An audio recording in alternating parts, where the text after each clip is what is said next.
A rich man lost in memories of his deceased daughter. Suddenly, a faint, familiar laughter drifting from a dark alley made his heart beat. What he finds will shake him to his core.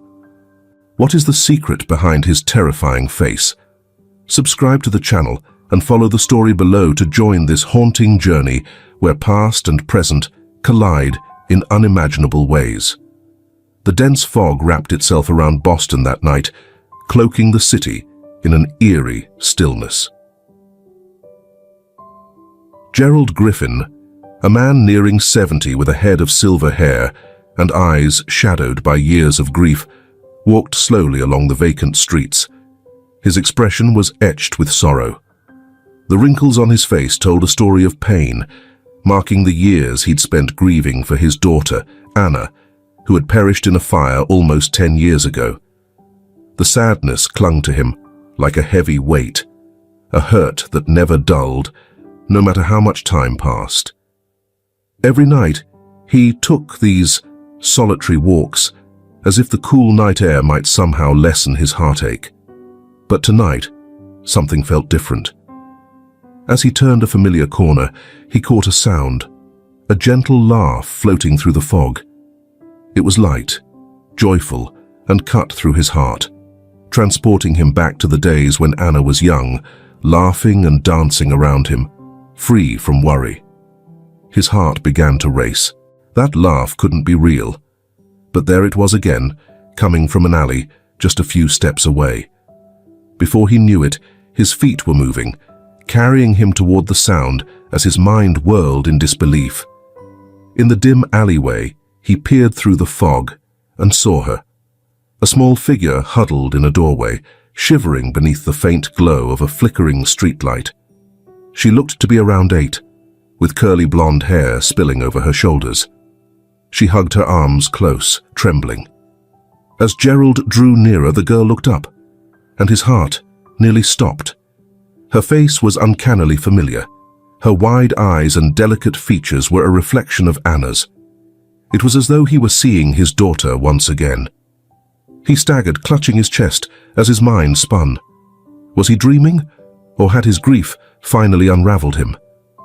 But then the girl spoke.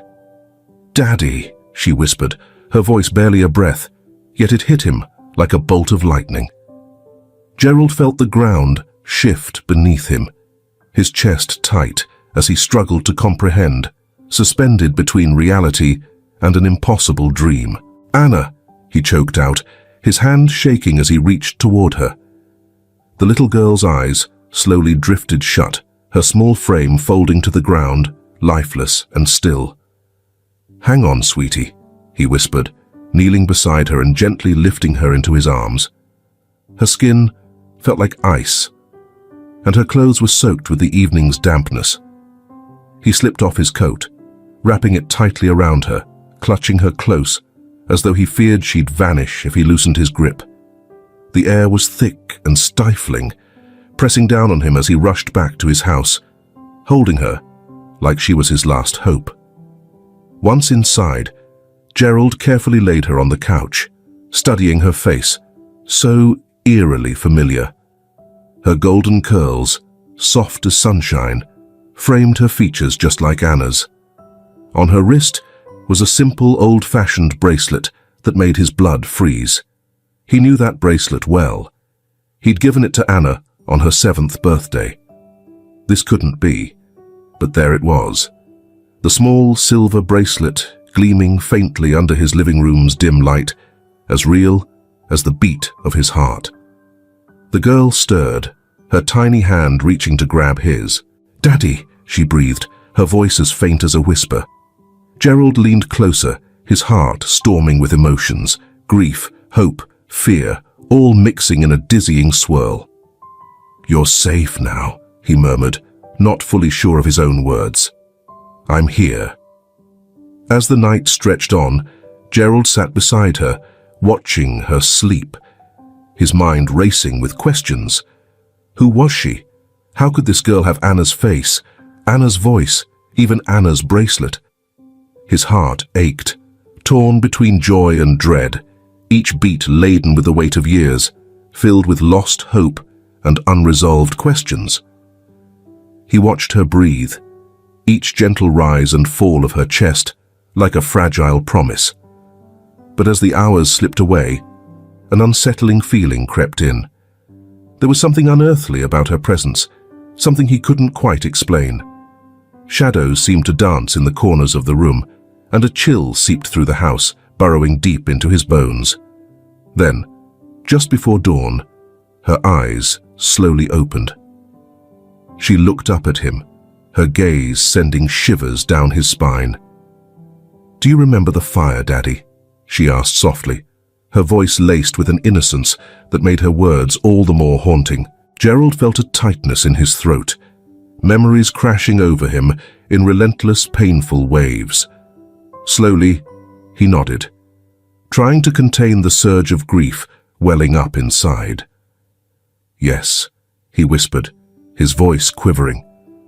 A bittersweet smile crossed her face as she looked past him, as if she were seeing something far beyond the walls of the room, something only she could glimpse. "I tried to find you," she murmured softly, "but you didn't come." The words sliced through him like a knife. He felt himself drowning in guilt as memories of that tragic night resurfaced with merciless clarity.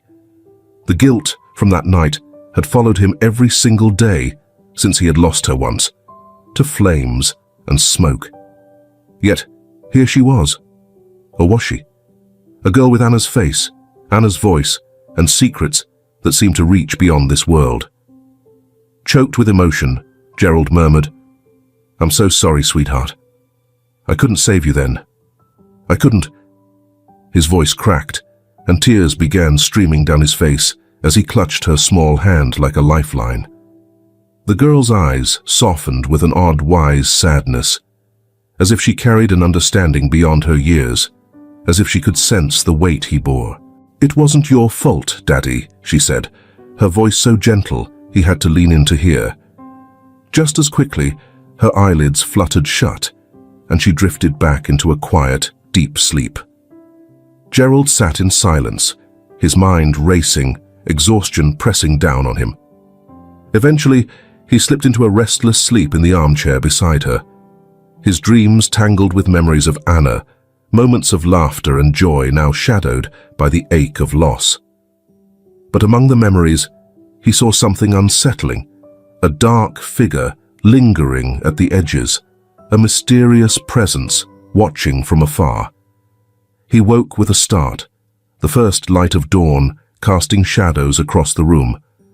There she was, lying on the couch, her tiny chest rising and falling with each fragile breath. For a moment, a wave of relief washed over him. She was real. She was here. But as he looked closer, his heart stopped. Beside her on the floor lay a small, crumpled piece of paper, as if it had slipped from her hand in the night. He reached down, his hands trembling, and unfolded it. The handwriting was unmistakable, elegant and familiar, the script of his late wife.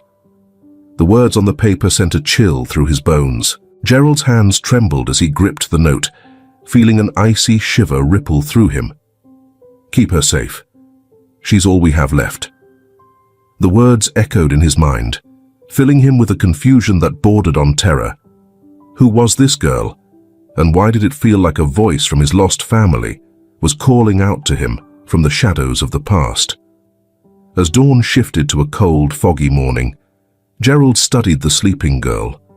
She lay curled up beneath his coat, her small form huddled on the couch, as early morning light painted long shadows across the room.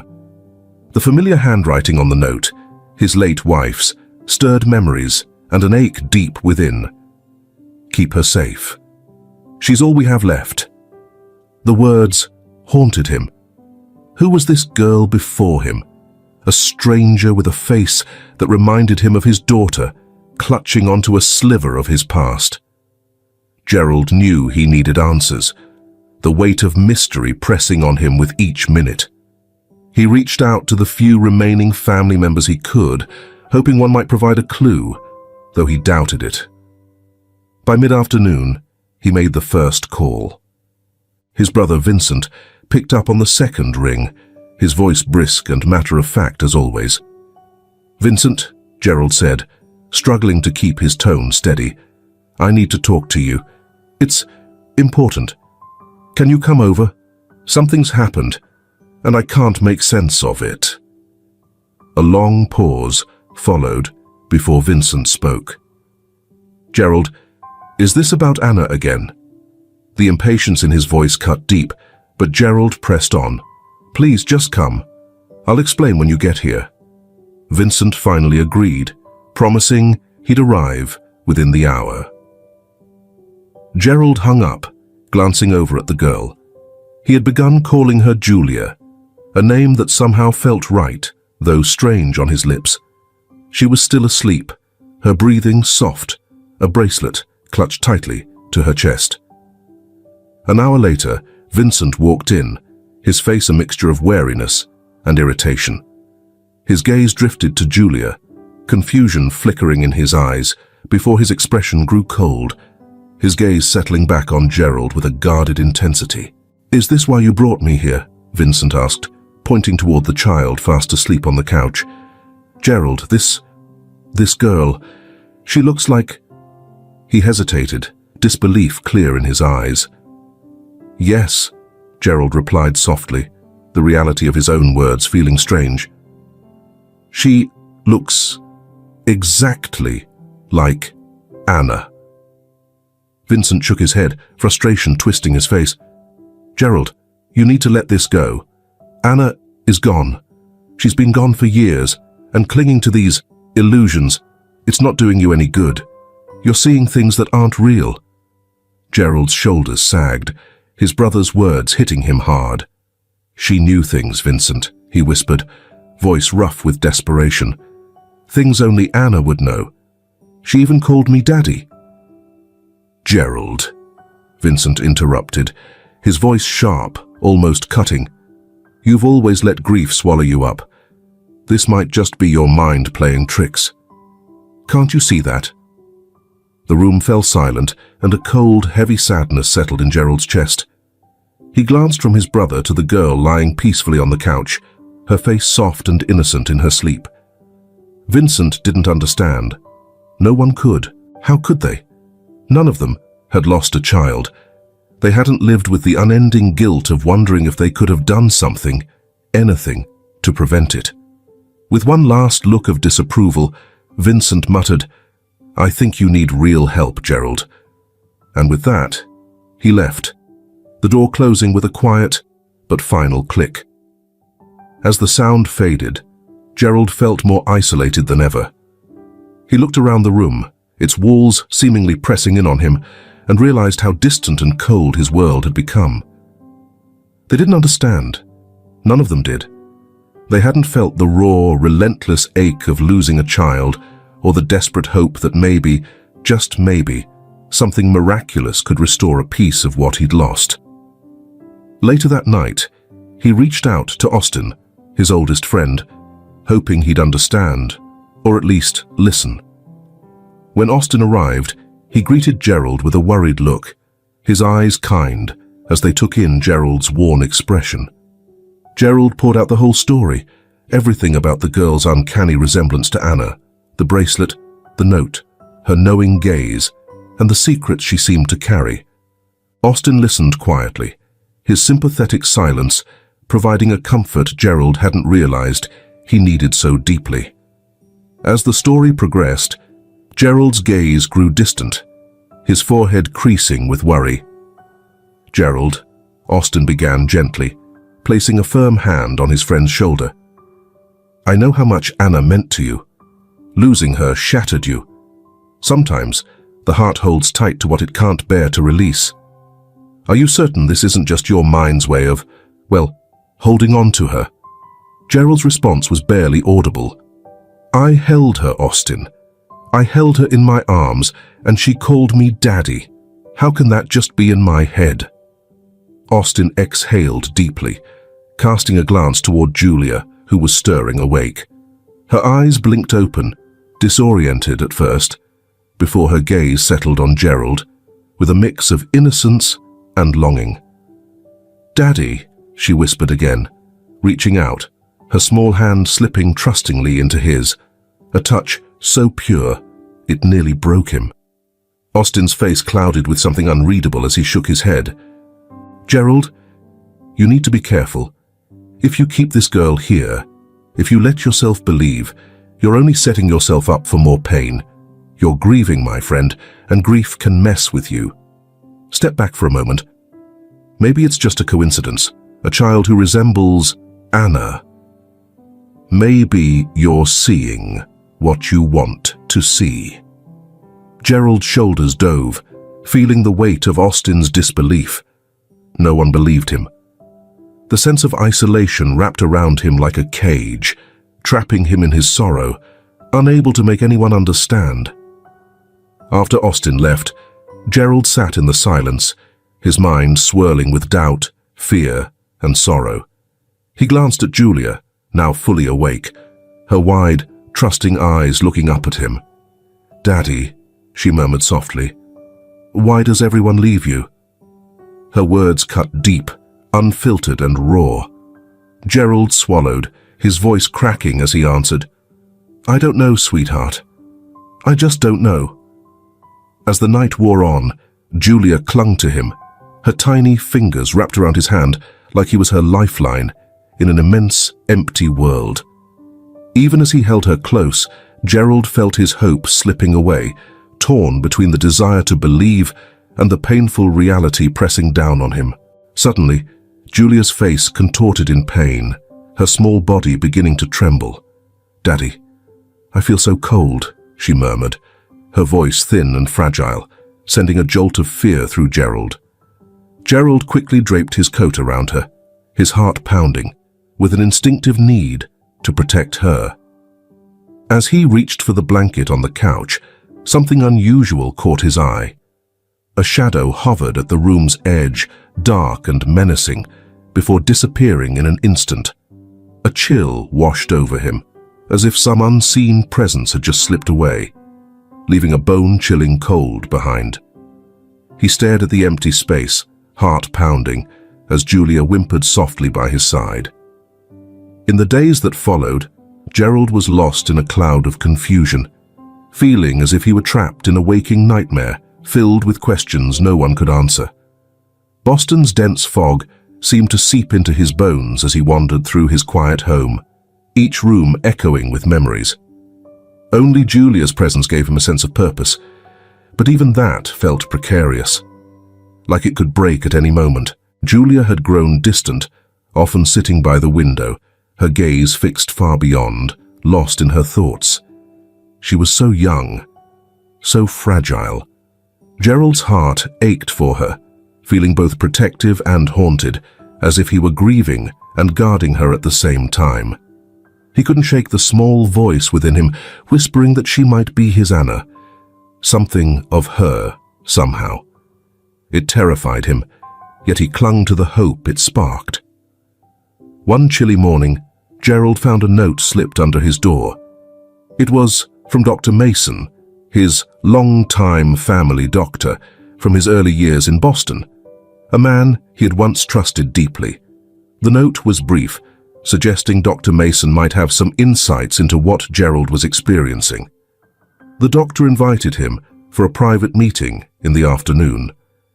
Gerald, though hesitant, longed for some clarity, a glimmer of understanding, anything to unravel the mysteries surrounding Julia. That afternoon he arrived at the clinic. Gerald was torn between anxiety and relief as he entered the office. The quiet space had walls painted in soft, calming shades of blue and white. Dr. Mason welcomed him with a warm smile, yet there was an unease in the doctor's gaze that Gerald couldn't quite pinpoint. They shared a few pleasantries before Gerald began speaking about Julia, his words pouring out as if he were trying to catch up with a reality that kept slipping away. Dr. Mason listened intently, his expression calm and unreadable, as Gerald recounted the unsettling events, the uncanny likeness, the bracelet, details only Anna would recognize. And then he mentioned the note written in his late wife's handwriting, a message that filled him with both solace and fear. "Keep her safe. She's all we have left."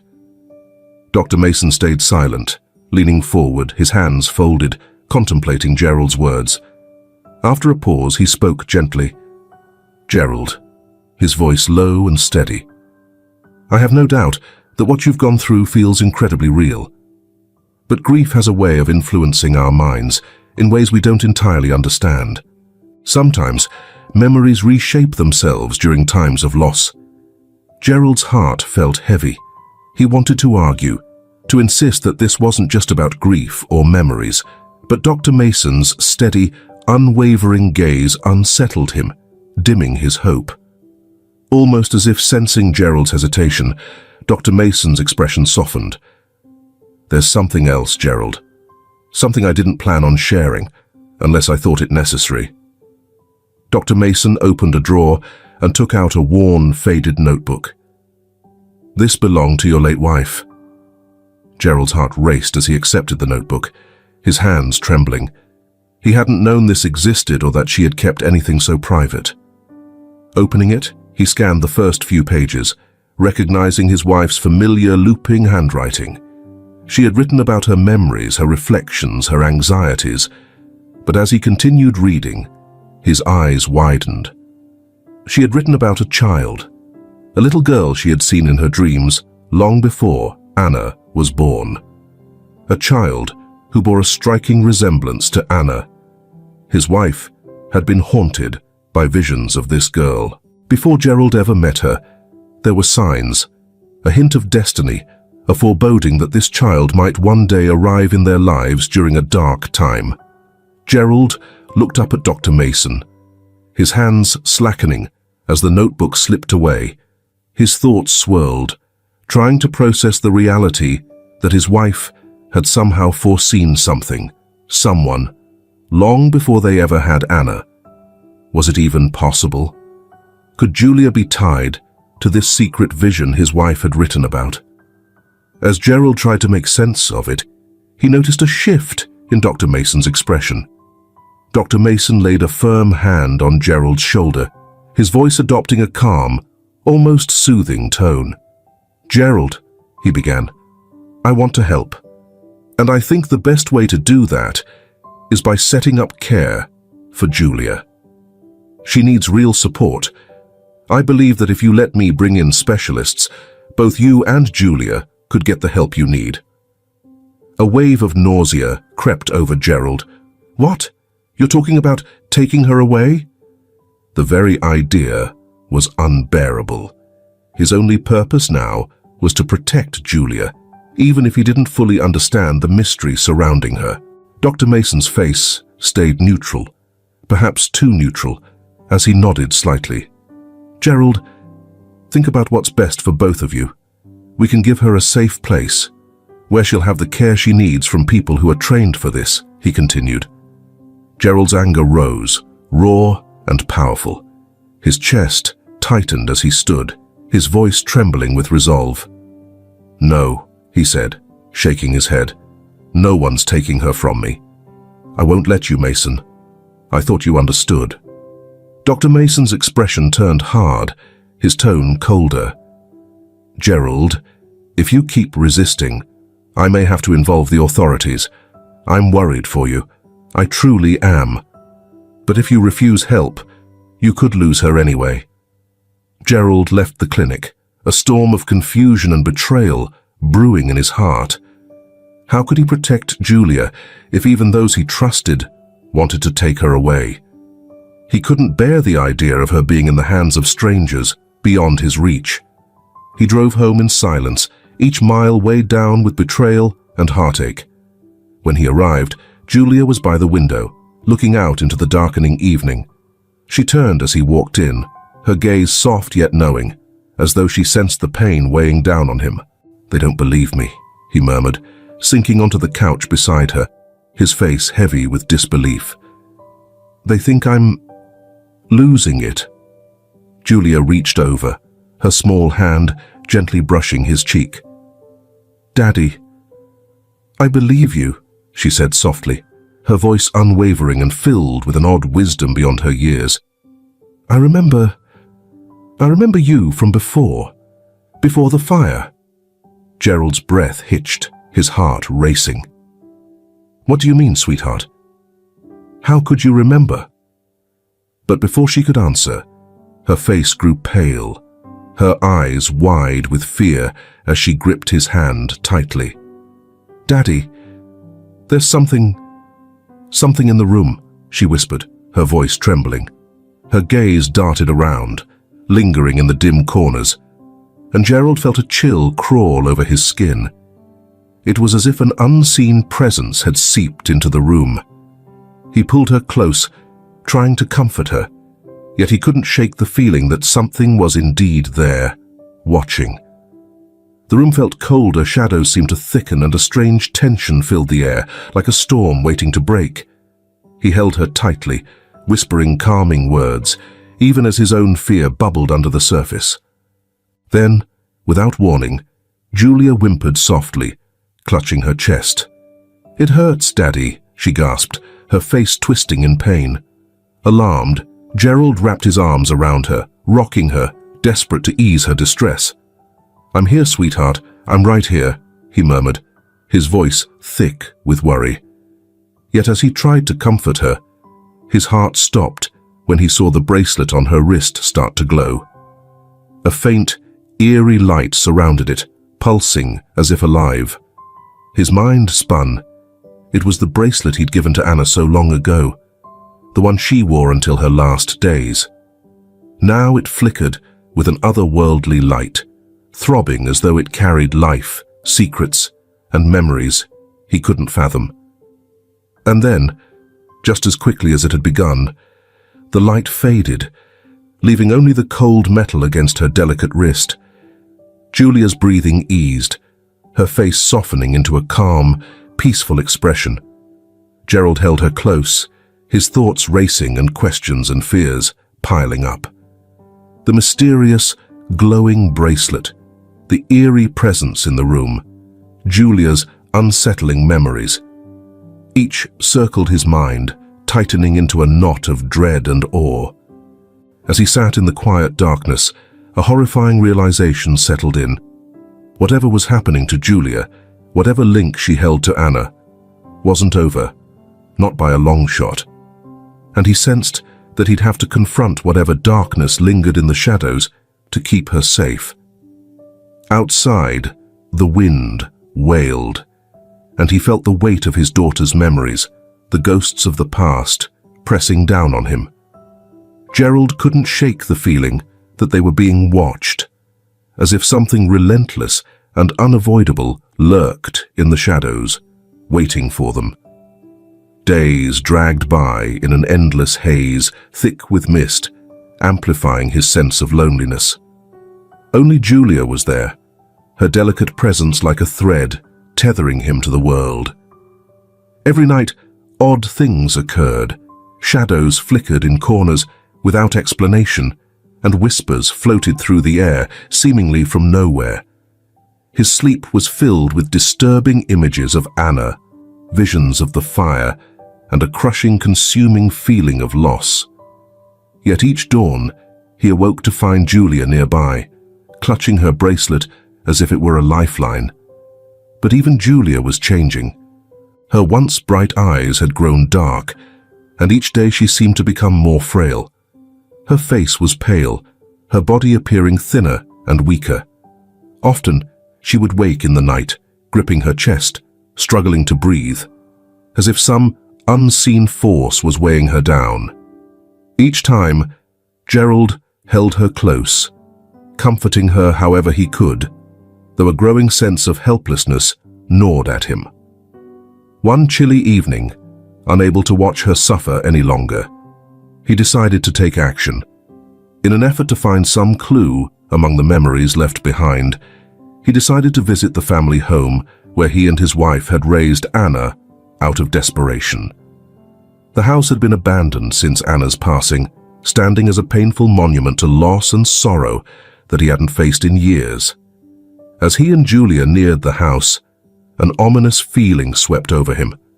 The windows were black, the paint worn and peeling, with vines clawing up the walls like ghostly hands. He could almost hear echoes of the past, the laughter that once filled the rooms, the warmth of family dinners, bedtime stories, and those quiet, cherished moments with Anna and his wife. Now the house was silent, a hollow reminder of what once was.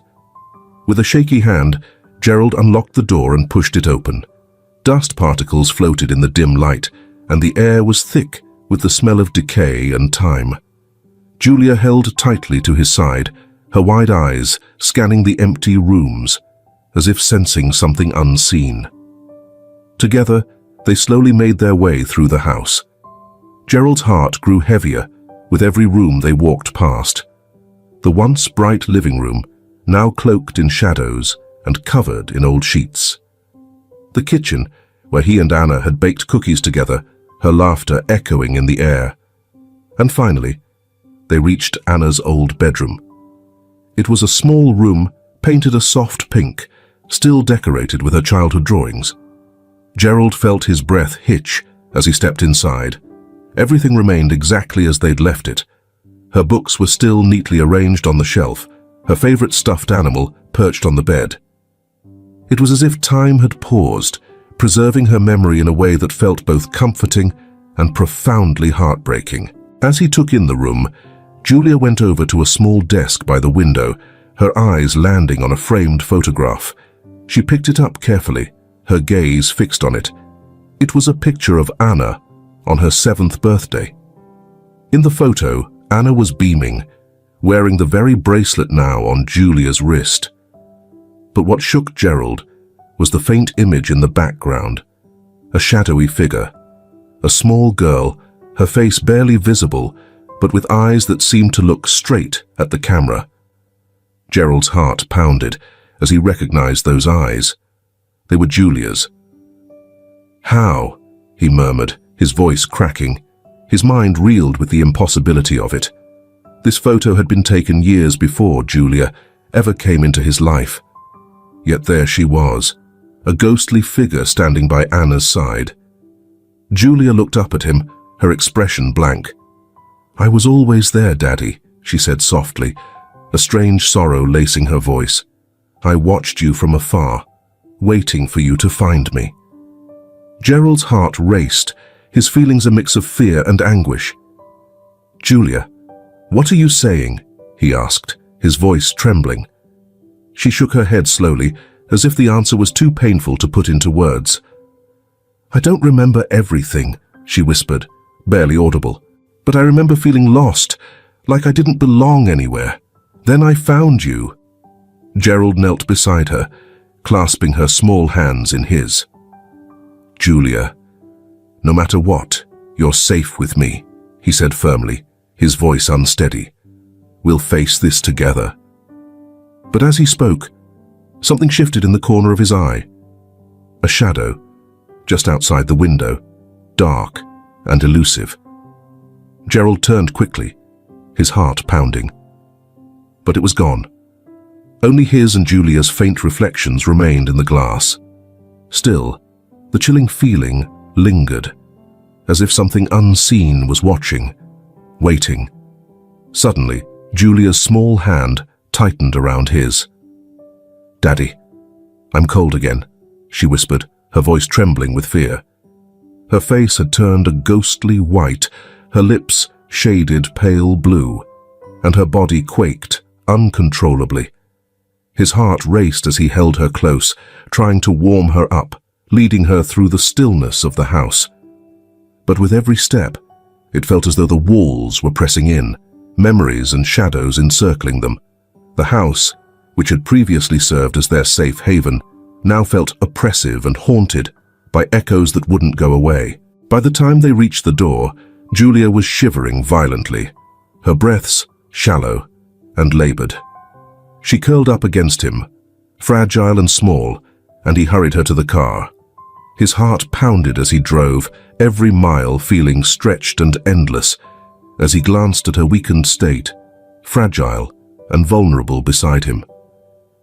When they finally got back, he carried her into the house, gently placing her on the couch. She looked up at him, eyes filled with a deep sadness, wise beyond her years. "Daddy, I don't know how much longer I can stay," she murmured, her voice a soft whisper. "It feels like something's pulling me away." Gerald felt his heart crack open.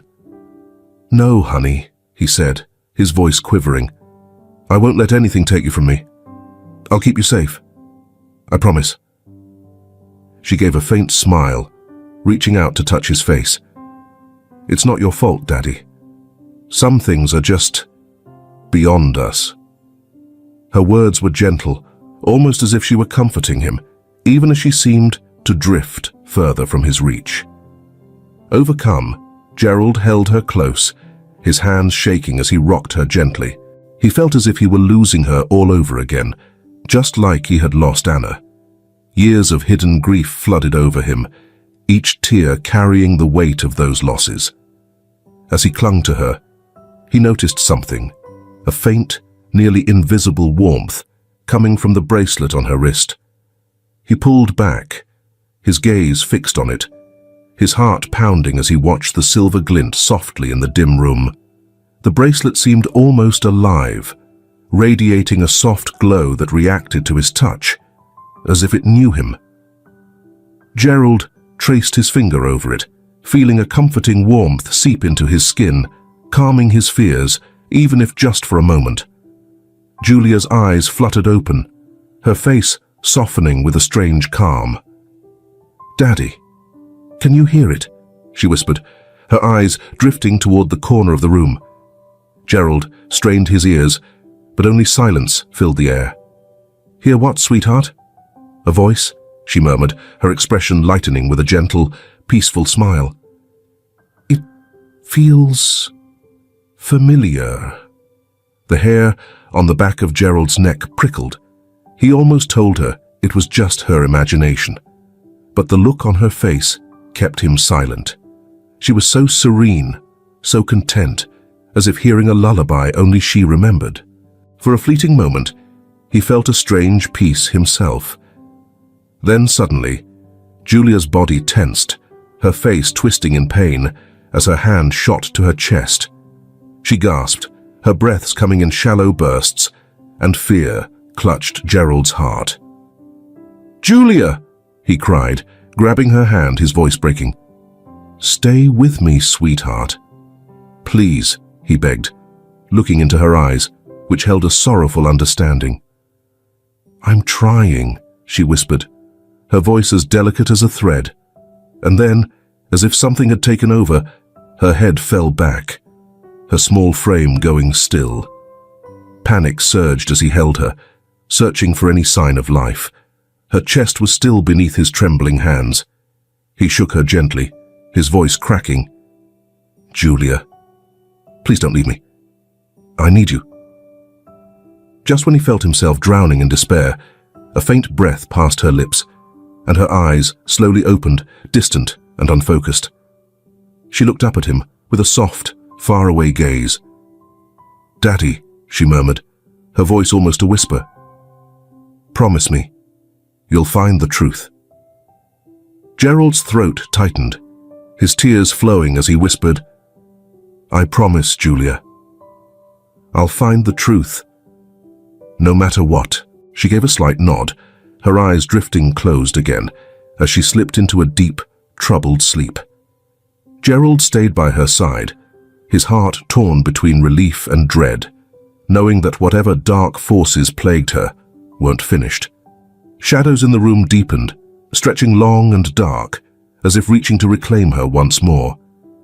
As Gerald sat by her side, holding her hand, an unsettling feeling of dread crept over him, a fear that he was racing against an unseen shadow closing in.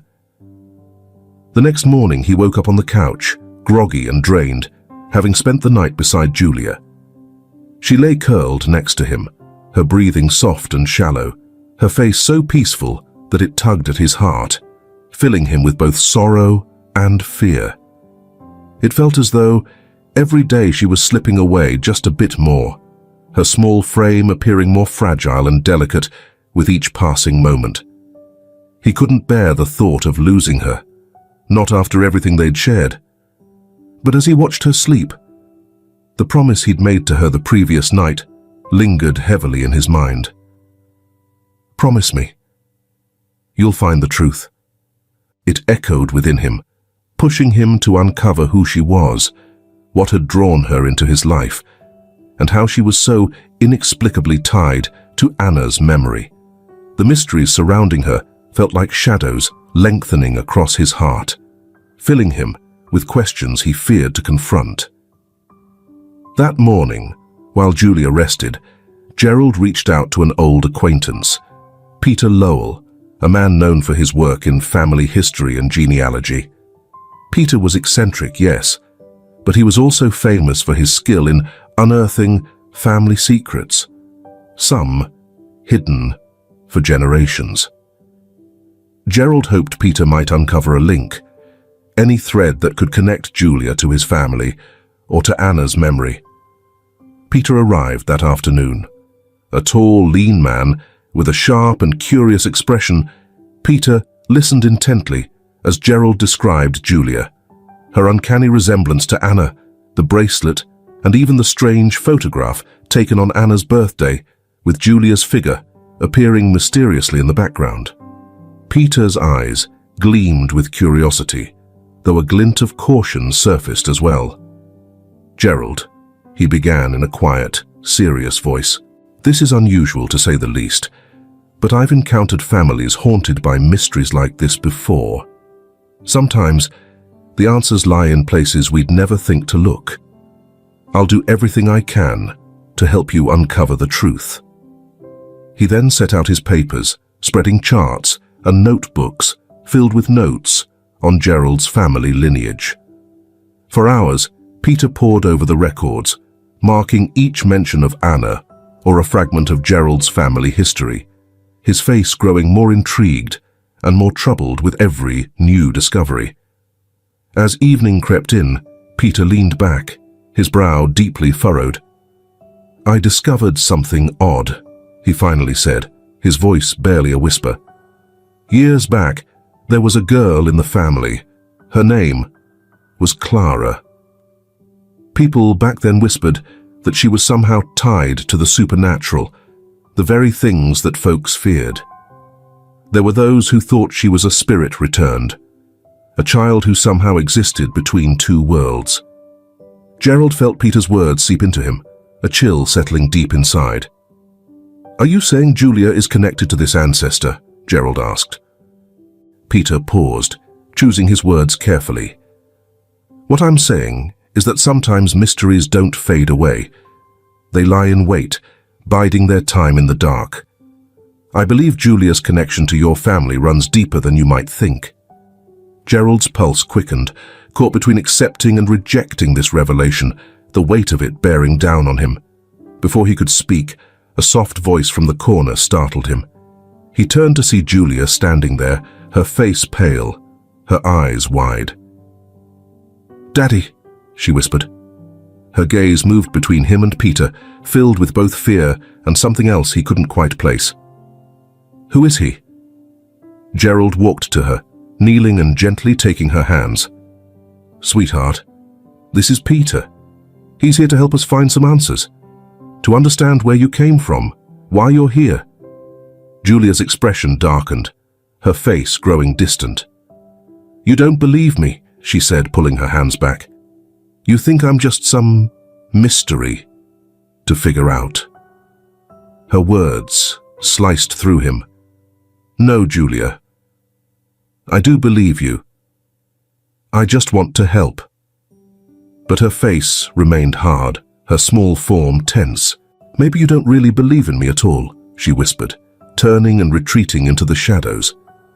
Gerald watched her leave, his heart heavy, a pang of guilt twisting inside him. All he'd wanted was to protect her, to find a way to save her. But now he realized he might have made her feel like a riddle to solve, instead of the daughter he had vowed to love.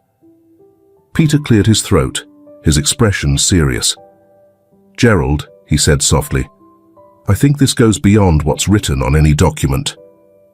I suggest speaking with someone who understands these things better. I know a woman, an old friend, who has experience with cases like this." Though the thought unsettled him, Gerald reluctantly agreed. He felt there was no other option. The idea of losing Julia to the mysterious shadows that seemed to hover around her was unbearable. The following day, Peter arranged a meeting for Gerald and Julia with a woman named Cheryl Carter, whose very presence was wrapped in mystery. Gerald had no idea what awaited him as he and Julia approached Cheryl's quaint, remote house, just beyond town. Towering, twisted trees loomed over the place, and a dense mist hugged the ground, making everything feel still and heavy. The house itself looked aged and worn, with ivy creeping up its walls and windows that seemed to watch them with a quiet, unsettling awareness. Cheryl appeared at the doorway, her long silver hair cascading down her back, and her gaze was sharp, almost piercing. Her eyes met Julia's with a look both curious and cautious, as though she could see through Julia's innocent appearance into something darker that lingered beneath. After a few formal greetings, Cheryl invited them in. She directed her focus on Julia, studying her in a way that left Gerald feeling uneasy.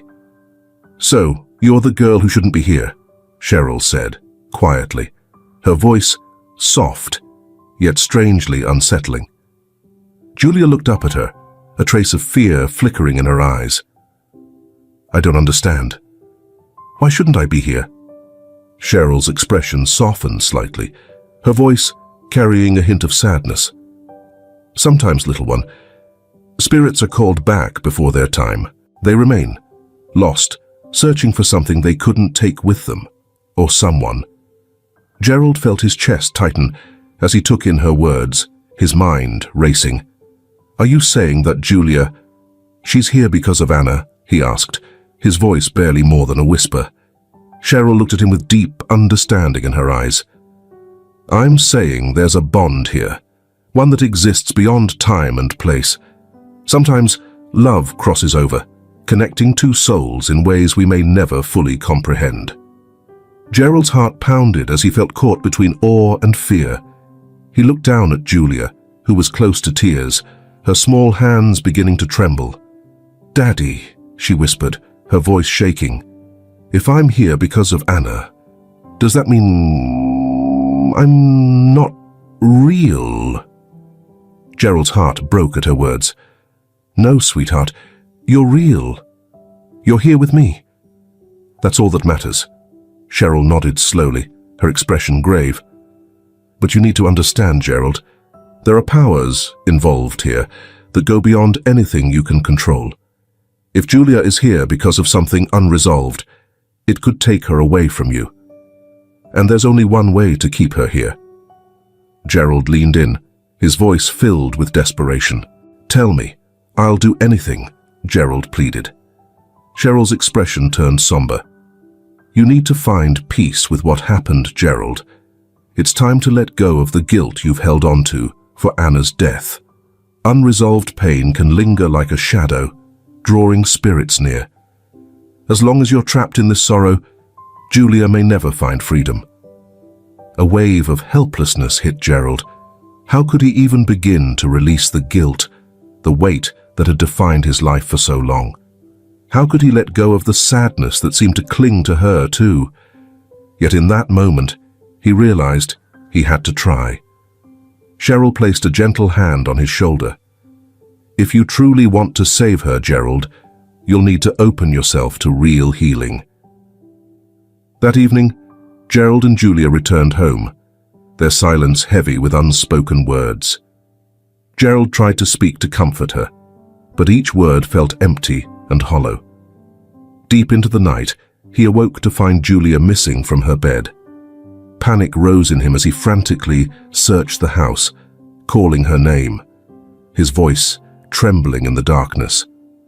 Finally, he found her in Anna's old room, standing by the window, bathed in the gentle glow of moonlight. "Julia," he whispered as he stepped closer. "What are you doing in here?"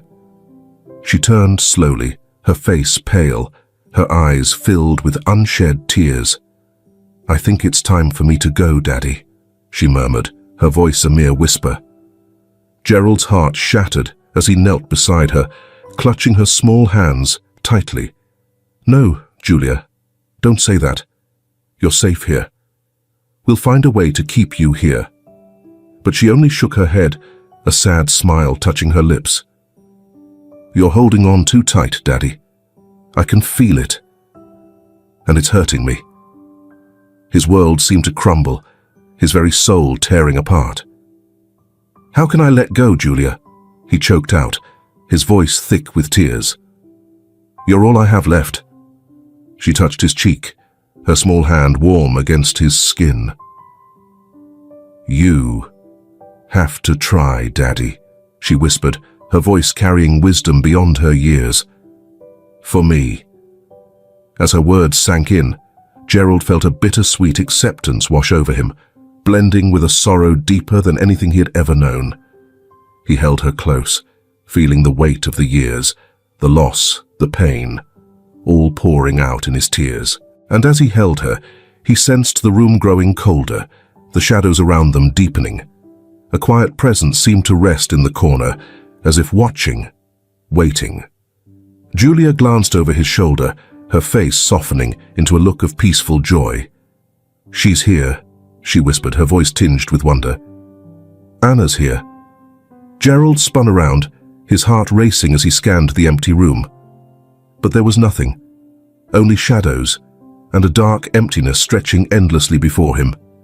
As he held Julia close, he suddenly felt her slip away, her small figure melting into the shadows, leaving him kneeling alone in the cold, empty space.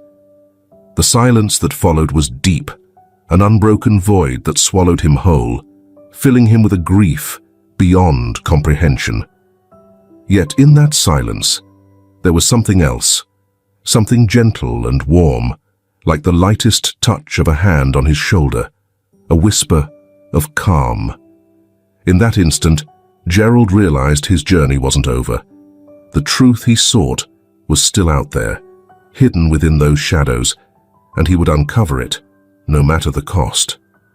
In the days after Julia vanished, Gerald was left drifting in a haze of confusion and sorrow.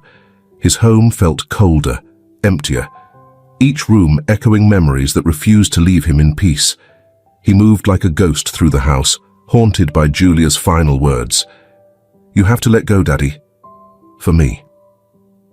But the thought of letting go, of severing his last ties to both Anna and Julia, filled him with despair. As he sank deeper into his grief, another thought lingered, haunting him like a distant echo. Julia had seen Anna. She had sensed her presence. Desperate for answers, Gerald retraced old paths, driving down familiar roads he hadn't traveled in years. Without Julia, life felt hollow, yet he was propelled by one final, all-consuming need to uncover the truth, to make sense of the unimaginable events that had shattered his world. One afternoon, he found himself at a park where he had often taken Anna as a child. It was deserted. The playground stood still, the swing swaying softly in the breeze. Gerald sat on a bench, staring at the empty swings, waves of memories crashing over him. He closed his eyes, feeling the echo of Anna's laughter, her small hand in his, the warmth of those fleeting moments that now seemed like distant dreams. "Gerald," a voice pulled him back to reality, and he looked up to see a figure standing a few feet away. For a moment, his heart skipped with recognition. He found himself doubting his own mind, thinking it might be Julia, or perhaps even Anna. But as the person came closer, he recognized a face he hadn't seen in ages. A woman from his past. "Grace," he whispered, his voice laced with shock. Grace had been a dear friend of his late wife, almost like family at one point. She'd left Boston many years ago, shortly after Anna's passing, and he hadn't heard from her since. Slowly, Grace approached, her face softened by a blend of sympathy and concern. "I heard about Julia," she murmured, her tone quiet. "I came as soon as I could." Her words sent a shiver through him, and he found himself wondering how she could even know about Julia. Since Julia had appeared, he hadn't shared anything with anyone beyond his close circle. How do you know about Julia?" he asked, barely managing to speak above a whisper. Grace paused, a look crossing her face that he couldn't quite read. "Gerald, I need to tell you something," she said gently, gesturing for him to sit down on the bench. He complied, and she took a seat next to him, her hands twisting together in a nervous gesture. "There's something I never told you about Anna. Or about your wife," she began, her voice heavy with regret. "When your wife was young, she had an experience. She said she'd been visited by a spirit, a young girl who claimed to have some connection to her. She never fully understood it, but felt that this spirit was watching over her, like a guardian of sorts." Gerald listened, his heart pounding as memories of his wife's journal surfaced in his mind, the one where she'd written about seeing a mysterious girl in her dreams. Grace's voice shook as she continued. "When Anna was born, your wife grew fearful. She believed the spirit had returned, but she couldn't tell if it was there to protect or to harm. She was conflicted, Gerald."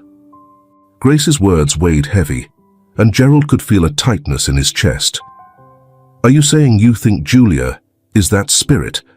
That she's somehow connected to this?"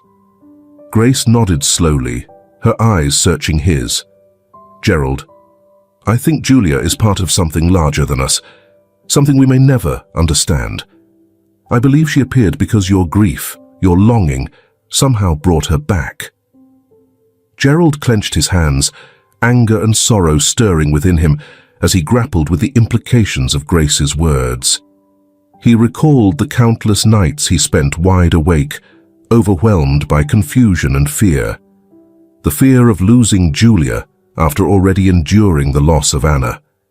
And now, realizing that Julia's presence was tied to his own unresolved grief and his inability to release the past, it felt like a harsh twist of fate. Grace gently rested her hand on his shoulder, her eyes brimming with empathy. "Gerald, I know you loved Anna, and I know losing her tore you apart. But maybe, just maybe, Julia was sent to help you heal. Perhaps she was a bridge, a way for you to find peace with what's happened." He shook his head, the pain feeling raw and immediate. "How can I find peace? Grace, I've lost everything. I lost Anna and then I lost Julia." Grace took his hand, her voice soft. "Gerald, sometimes we have to release the ones we love, not because we want to, but because holding on keeps both them and us locked in pain. If you truly love Anna and Julia, you have to let them find rest. And maybe you'll find rest too." They sat together in silence, her words sinking in. Memories of Anna's laughter and the warmth of Julia's small hand in his surfaced, and he began to see that Grace was right. His love had kept him clinging to memories and pain, binding Julia to him in a way that had only deepened his sorrow. At last, he looked up at Grace, his voice strained. "How do I let go, Grace? How do I say goodbye to them?" She offered a sad smile, her eyes filled with understanding. "Sometimes saying goodbye doesn't mean forgetting. It's about releasing them with love, knowing that they'll always be a part of you. Maybe it's time you visit Anna's grave, Gerald. Take Julia's bracelet and give them both the peace they deserve." With a new quiet determination, mingled with deep sorrow, Gerald left the park. He drove to the cemetery, clutching the bracelet, feeling its warmth in his hand. His fingers traced the delicate details of the silver charm he'd given Anna years before. He walked slowly, each step stirring memories until he finally stood before Anna's grave, feeling the weight of the years he had carried his grief alone.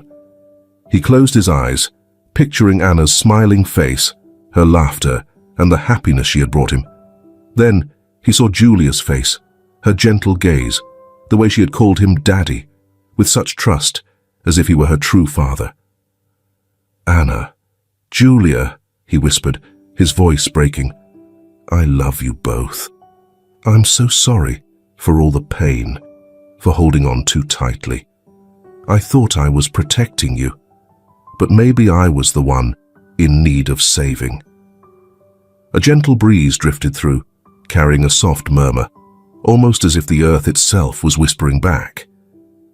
He set the bracelet down gently on the grave, his fingers lingering as he released it, feeling a surprising calm begin to settle over him. At that moment, something shifted within him, a lightness, a release, as though the weight he'd been carrying for so long was finally lifting. In the quiet of the cemetery, he thought he could hear the faint laughter of two girls drifting through the air, a memory that would always linger. As he turned to leave, a peacefulness washed over him. The shadows that had haunted him for so long seemed to recede, and memories of Anna and Julia now felt like a blessing rather than a curse. They'd always be a part of him, but now he felt they could rest in peace, allowing him to move forward. With each step away from the cemetery, he felt a little lighter, a little more whole, recognizing that love, in its truest form, had the power to heal. Not only the living, but also the spirits that lingered in those unseen places. The days following Gerald's visit to the cemetery felt like stepping from the darkness of a dense forest into the first light of dawn. He had left the bracelet on Anna's grave, a symbol of the love he felt for both his daughters, hoping it would bring them and himself a sense of peace. Yet, even as he tried to let go, there was still an emptiness in his heart, a hollow ache that just wouldn't fade.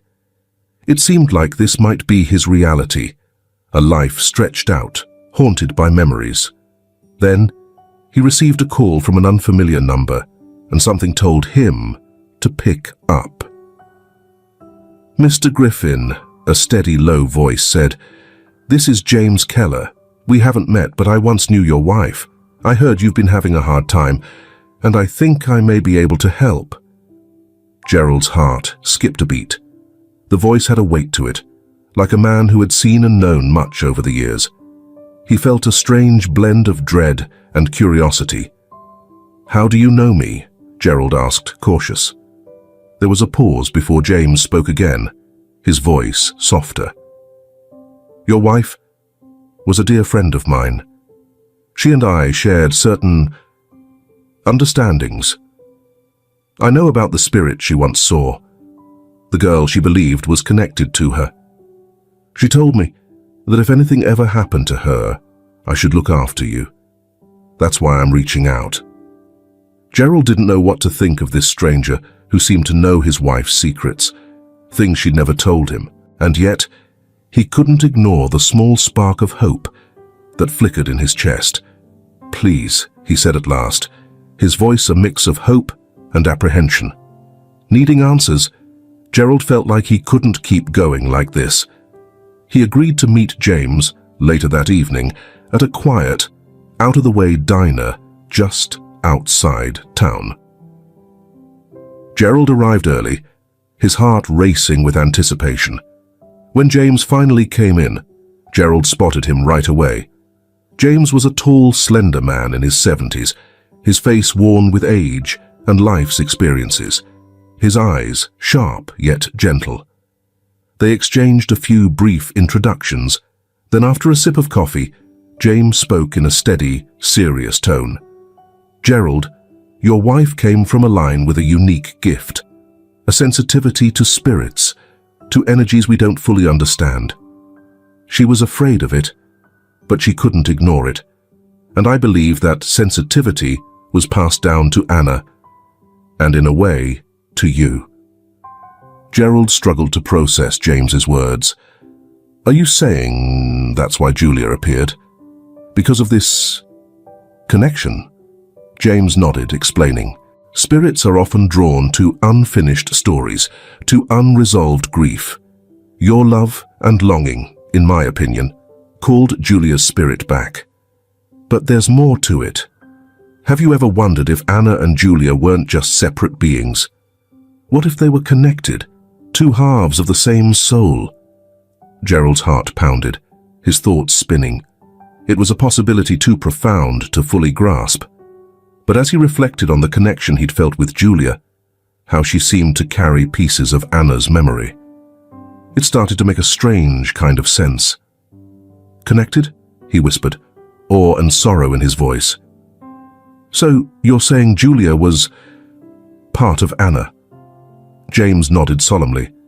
Yes, and I believe Julia's spirit won't find peace until you accept that both she and Anna are at rest. Gerald's hands trembled as he took in James's words. How do I accept that, James? How do I find peace with losing them both? James placed a steady hand on Gerald's shoulder.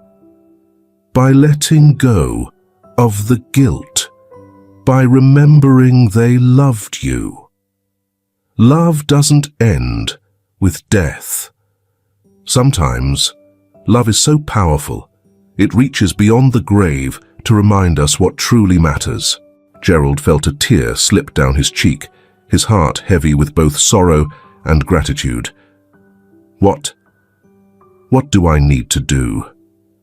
James handed him a small, weathered envelope. This was your wife's. She entrusted it to me for safekeeping, asked me to give it to you if the time ever came. And I believe that time has come. With shaky hands, Gerald took the envelope, feeling the weight of it, as though it held the final answer to the mystery he'd been trying to unravel. He carefully opened it, pulling out a handwritten letter in his wife's familiar script. As he began reading, each word seemed to tighten around his heart. My dearest Gerald, if you're reading this, then I am no longer with you, and I can only imagine the hurt you must be feeling. There's something I need to share, something I was too afraid to tell you while I was alive. I always felt the presence of a young girl watching over me, like a part of my own heart had come to protect me, and later, to protect our daughter. I didn't tell you, because I feared you'd think I was losing my mind. If you ever sense her presence, please don't fear her. She is part of our family, a bridge connecting us to something greater. Love her, Gerald, cherish her, and forgive me for not telling you sooner. With all my love, forever, Emma. Gerald's tears flowed freely, blurring the words as he read. All the years he'd spent grieving, asking questions, trying to cope with the losses of both Anna and Julia. It suddenly made sense in a way he'd never imagined. Emma had felt it too, this presence that went beyond life and death, holding their family together. James spoke softly, his voice filled with understanding. Gerald, Julia came to you because you needed her, but also because she needed you. And now, it's time for you both to find peace. Gerald nodded, feeling a strange calm settle over him, even as his heart felt heavy. He finally understood that his love, his longing, had called Julia into his life, but it was his acceptance that would allow her spirit, and his own, to find rest. That night Gerald returned home, a weight he'd carried for years feeling lighter. As he walked through his house, it no longer felt haunted by memories, but filled with a warmth that had been there all along, just beneath the surface. He entered the living room and stopped in his tracks. There, sitting on the couch, was a small, familiar figure. Julia's golden curls caught the soft light, her gaze calm and wise, far beyond her years. "Daddy," she whispered softly, "thank you for understanding." Gerald drew closer, his heart racing as he knelt beside her. "Julia, I'm so sorry for everything, for holding on too tightly, for keeping you from peace." She smiled, a gentle, forgiving smile that warmed him in a way he hadn't felt in years. "It's okay, Daddy. I was always with you, and I always will be, even when you can't see me." He reached out, his hand trembling, and she took it, her small fingers warm against his. Will I ever see you again?" he asked, his voice thick with emotion. She nodded, her gaze steady. "Whenever you need me, love doesn't end, Daddy. It just changes." As she spoke, she began to fade, her form growing fainter, like morning mist. Gerald held her hand until he felt only air, her presence slipping away, leaving him with a deep, aching peace. The room was quiet, and the shadows no longer felt ominous, but comforting, filled with memories and love that had defined his life. He stayed there for a long time, letting the silence envelop him, feeling as if he'd been granted a gift, a final moment to say goodbye.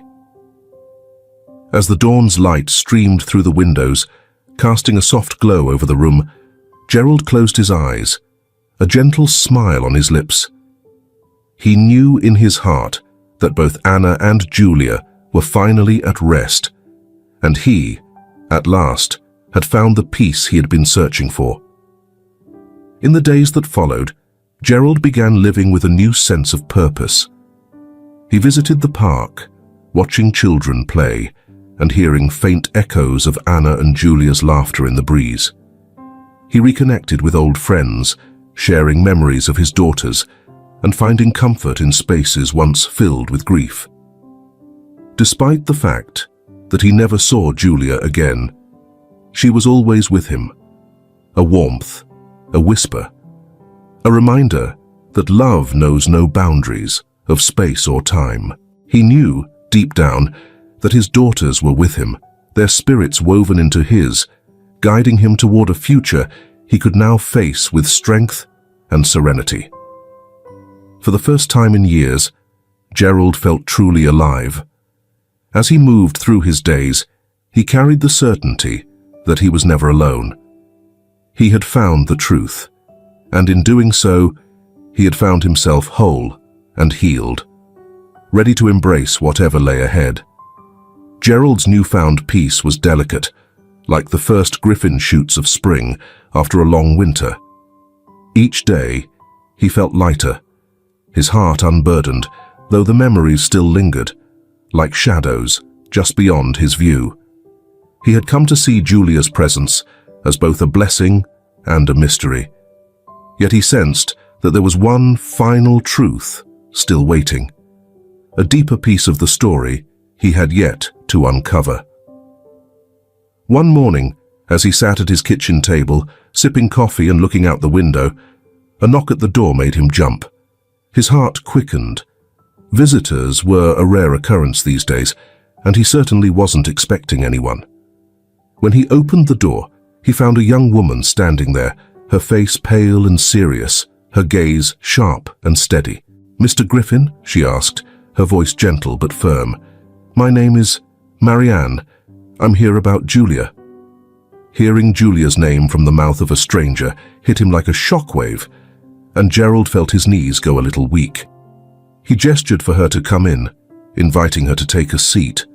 Though his mind raced with questions he was almost too afraid to ask. Who was she? How did she know about Julia? Marianne glanced around the room, her eyes lingering on the remnants of his past, old photos, keepsakes from a life haunted by loss. Finally, she turned to him, her expression shadowed by an emotion he couldn't quite read. "I don't really know how to say this," she began, twisting her hands in her lap. "But I've been searching for answers too. Before my grandmother passed, she told me stories. Stories about a girl with golden curls who seemed to be caught between worlds. She always mentioned a bracelet, a piece of jewelry she believed belonged to a girl named Anna. My grandmother thought the spirit of this girl was reaching out, asking for help." Gerald's heart thudded painfully as he listened, each word pulling him back to memories of Julia and the bracelet he'd left on Anna's grave. He tried to keep his voice steady, but the weight of buried emotions made it tremble. What does this mean?" he managed, barely above a whisper. "Why are you telling me this?" Marianne leaned in, her gaze unwavering. "I found a letter my grandmother left behind, and it mentioned you, Mr. Griffin. She said that if I ever felt a calling, if I ever saw visions, I was to find you. She believed our families are connected, that there's a link between this world and the next." Gerald's head swam as her words sank. He had always sensed there was something beyond explanation about Julia, something anchored in the past. But he had never imagined another family might be involved. This young woman, with her determined eyes and quiet strength, seemed like the missing key to a long-standing mystery. "You're saying your grandmother saw Julia?" he asked, struggling to keep his voice calm. Marianne nodded. "Not just Julia. She believed she glimpsed both her and Anna. I know it sounds strange, but she thought they were somehow intertwined, two halves of one spirit, bound by something neither could control, something that's been there for generations." Gerald felt a chill as Marianne's words took hold, the weight of her revelation pressing down on him. He had always sensed that Julia was more than a memory, more than just a ghost lingering from his past. The idea that she might be tied to him by a connection stretching across lifetimes stirred both wonder and fear within him. Marianne paused before speaking again, her voice soft. "Mr. Griffin, my grandmother believed there was a way to set them free. She called it the last rite, a ritual of release. She said as long as your grief clung to them, they would never truly rest." Gerald felt his chest tighten. He thought he had moved on from his grief, that he had come to terms with the memories of his daughters. But as he listened to her words, he realized a part of him, some shadowed corner of his heart, still held on to the pain. He hadn't fully let go, because letting go would mean facing the emptiness and loneliness that would follow. Marianne reached into her bag and pulled out a small, well-worn book. "This belonged to my grandmother," she said. "It contains instructions for the last rite, a way to fully release grief and give their spirits the peace they deserve." Gerald took the book from her, feeling its age in his hands. The leather was soft, worn from years of use, and the pages held notes written in a delicate, looping script. The ritual it described was ancient, meant to truly release grief. As he read, a wave of fear washed over him. The ritual required him to return to the place of their final goodbye, the cemetery where he had left Anna's bracelet. There, in the silence of the graveyard, he would have to speak the words of release, recognizing not only his love, but his readiness to live without them. Marianne placed a comforting hand on his arm. "I know this is difficult, Mr. Griffin, but I believe this is the only way for them, and you, to find peace." Gerald looked up, his vision blurred by tears. "It feels like I'm losing them all over again," he whispered, his voice heavy with sorrow. She gave him a sad smile, her gaze warm with empathy. "Sometimes, to truly love, we have to let go completely." That evening, Gerald found himself at the edge of the cemetery, clutching the book tightly. The air was thick with fog, and shadows seemed to dance around him as if the spirits of the past had come to witness this final act. He walked slowly among the graves, each step echoing in the stillness, until he reached Anna's resting place.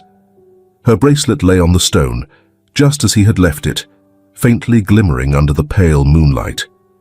He knelt down, his heart racing.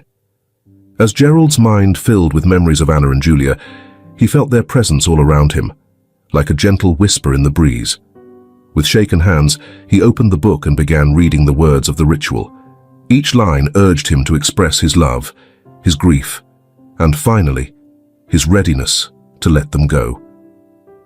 He took a deep breath, his voice a soft murmur in the darkness. Anna, Julia, I've loved you both more than words can capture. I held on so tightly, clinging with all my heart, and by doing so, I kept you from peace. I'm sorry for not letting go. As he spoke, a warm sensation spread through him, a lightness he hadn't felt in years. He continued, his voice growing more certain, the words spilling out like a long-awaited confession. I release you both, not because I love you less, but because I love you more. I want you to be free, to find peace. Around him, the air seemed to shimmer. The fog began to lift, revealing a clear, starry sky above. And in that moment of clarity, he saw them. Two figures standing side by side, their faces gentle and calm, bathed in a soft glow.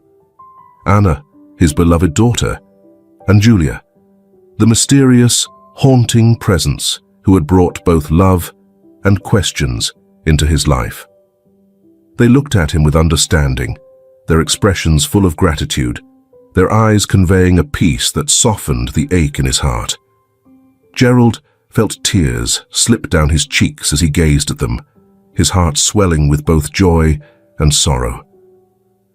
"Thank you, Daddy," Anna's voice whispered, as soft as the night air. "Thank you for letting us go." Gerald nodded, feeling his heart both break and heal in that instant. He knew this was their final farewell, the closure they all needed. As he watched them slowly fade, their forms dissolving into the starlight, he felt a deep calm settle over him, a peace he thought he'd never find. When they disappeared completely, he closed his eyes and took a deep, steady breath. The night was silent, the cemetery empty, yet he no longer felt alone. His heart held the warmth of their love, a love that would remain with him always, guiding him forward. With a quiet smile, he turned and walked away from the cemetery, his steps light and assured. For the first time in years, he felt truly free, ready to embrace the life waiting for him. As he walked on, he knew he'd carry their spirits with him, not as shadows, but as cherished memories, forever bright and beautiful, deep within his heart. That night, Gerald returned home from the cemetery feeling a mix of lightness and longing, as though a weight had lifted but left a soft ache behind. It was an unusual feeling, this calm with a hint of emptiness, but he sensed that the void was only temporary, a natural part of healing. Yet as he stepped into his quiet home, he felt something unresolved, a subtle nudge from within, whispering that there was a truth left undiscovered. It was barely there, a soft echo of Julia's voice urging him, "Find the truth." He knew he wouldn't find peace until he followed this lead to its end. The next morning, as he gazed out the window at the pale winter sky, he remembered the box of letters and keepsakes from Emma stored in the attic. It had been untouched for years, and that was where he had found her old journal, with its haunting entries about visions of a mysterious girl she had seen long before Anna was born. He wondered if more clues might be hidden within. With a renewed sense of purpose, Gerald climbed the narrow attic stairs, the air thick with dust and memories. The chest sat in a corner draped in an old blanket, as if waiting for him. He knelt, hands trembling, and opened the lid. Beneath the letters and photos, he found a small, delicate box he hadn't noticed before.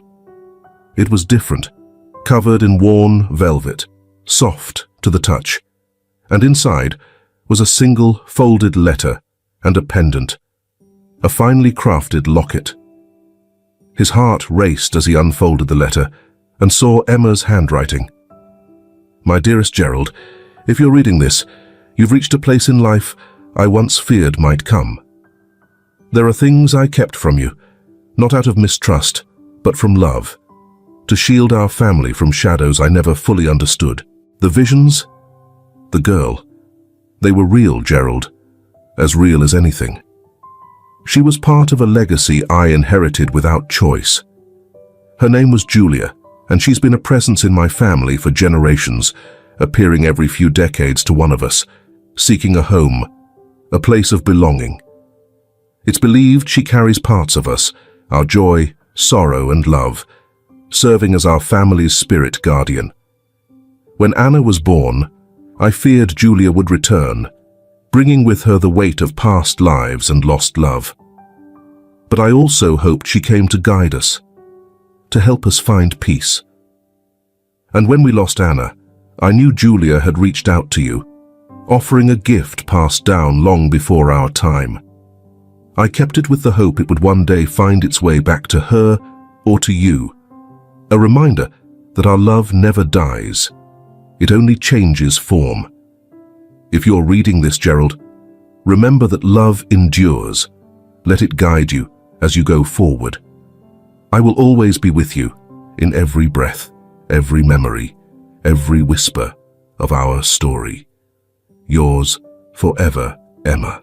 Gerald's hands trembled as he finished reading the letter, his vision clouded with tears. He gently touched the locket, feeling the chill of the metal slowly warm beneath his fingertips. It was a simple yet beautiful piece, with a small engraved flower. Anna, he realized.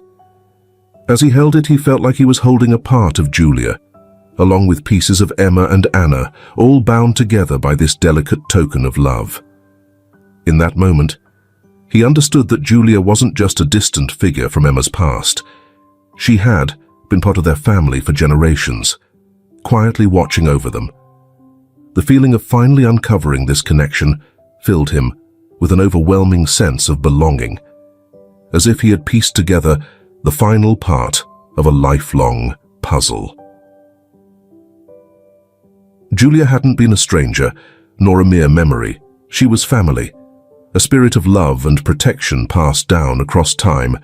She was tied to them, not only by his sorrow, but by a love that transcended generations. Sitting there with the locket in his hand, Gerald felt a warmth radiate through his chest, a feeling of completeness he had never known before. It was as though Emma, Anna, and Julia were all right there beside him, wrapping him in a love that was eternal.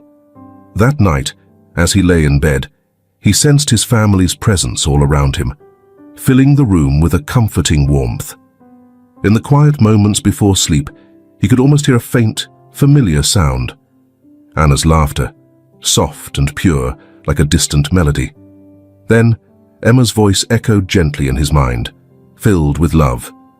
You found her, Gerald. You found the truth, and now we can all be at peace. A soft smile touched his lips as he closed his eyes, feeling a lifetime's weight lift from his heart. He knew he would never truly be alone. They would always be with him, woven into his memories, his very soul. And as he drifted off, he sensed a light touch on his shoulder, like Julia herself bidding him good night, a final farewell whispered in the quiet. The next morning, Gerald woke with a calm he hadn't felt in years. A quiet joy and a sense of completion had taken the place of the emptiness that had once filled him.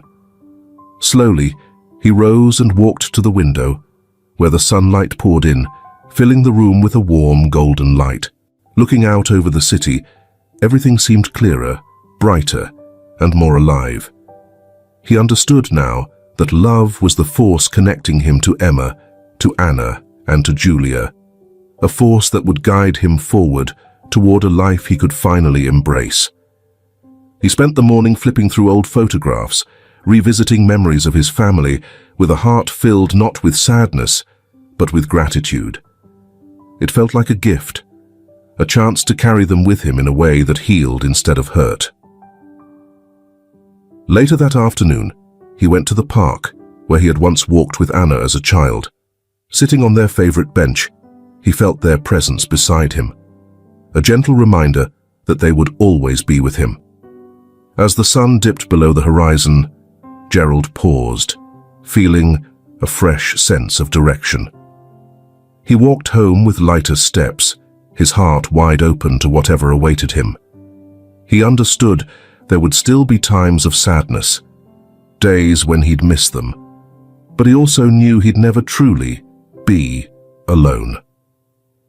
For the first time in years, he felt a deep peace, ready to step forward with a heart filled with love and memories that would stay with him. As he shut the door to his house that evening, he felt a quiet presence encircling him, like the gentle comfort of family coming together, a connection that even death couldn't sever. The days that followed brought an unexpected calm, one he hadn't imagined he'd feel again. The pain of loss that once overwhelmed him now felt more like a gentle scar, a reminder of the love he'd shared with his family, rather than a wound that refused to heal. Each morning, he woke with purpose, carrying Emma, Anna, and Julia, not as lingering shadows, but as treasured pieces of his heart. One morning, as he sipped coffee by the window, a knock at the door broke his quiet solitude.